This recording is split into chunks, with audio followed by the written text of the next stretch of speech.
slides. So I'm just going to take 2 minutes, if you don't mind, and talk about the Fine Motor Olympics. This piece is the activities. It's good for us as therapists. It helps us look at activities for the hand function component and helps us then translate it to other activities that we use all the time and help us think and relate what we're doing to what our children need to develop. It's also good for sending home with a parent. I sometimes put them in a bag with the materials, send them home, ask the parent to do it, they send it back 2 days later. So that you have activities going back and forth and parent involvement. You can leave activities in classrooms to be done during recess time, or if the teacher sets up stations as a station for the teacher, sort of extending ourselves. Also in the Fine Motor Olympics, this was built because I was the only OT and had 3 elementary school buildings. And I didn't have any codas at the time. So I needed to help teachers do what I was doing as a therapist. And so it's built in 3 parts.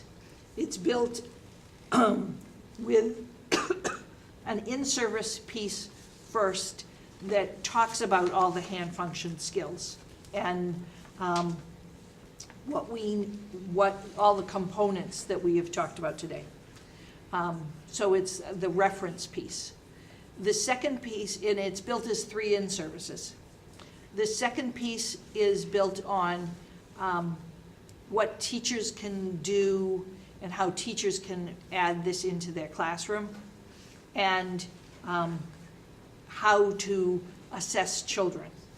And there is, it's a record form.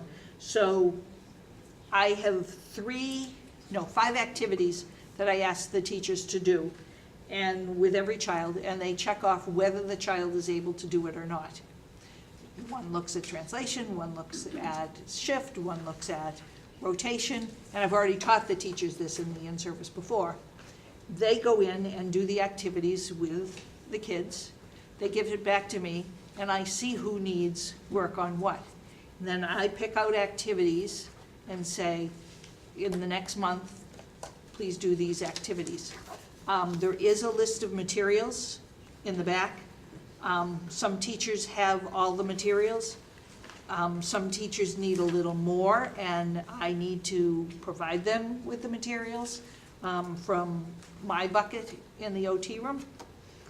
And some teachers just run off and do it with every child, and their next grade teacher says, "Oh, you wouldn't believe the hand skills of the kids that came out of Mrs.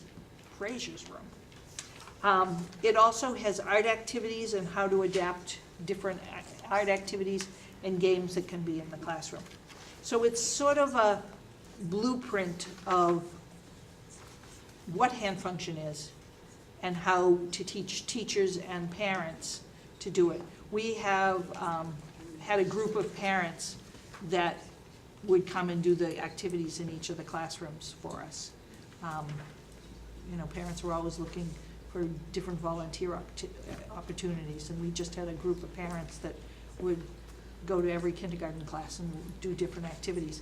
And then they give me their sheet back, and I know who I need to focus on.